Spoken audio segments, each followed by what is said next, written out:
আল্লাহ রব্বুল আলামিন সূরাতুল হিজরের 43-44 নম্বর আয়াতের মধ্যে বলেন, ওয়া ইন্না জাহান্নামা লামাউইদুহুম আজমাইন, নিশ্চয়ই জাহান্নাম তাদের প্রত্যেকেরই প্রতিশ্রুত স্থান হবে।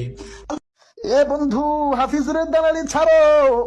আল্লাহ তাআলা এত নাজ নেয়ামত দান করছে, এত সুন্দর কণ্ঠদান করছে, কারো দালালি করার জন্য না, একমাত্র জন্য বলি, কারো দালালি করার দরকার নাই, কারো সুর নকল করার দরকার নাই। আল্লাহ তোমার যে সুর দিছে ওই সুরটা নিয়ে সন্তুষ্ট থাকো। এরে, তুই যে আমারে নসিহত করলি, তোর গলায় তো হাফিজুরের আওয়াজ শোনা যায়।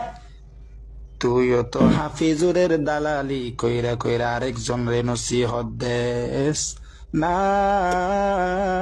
না, আরেকজনের দালালি কইরা কইরা অন্য জন রে নসিহত দিস না। ভালো হয়ে যাও।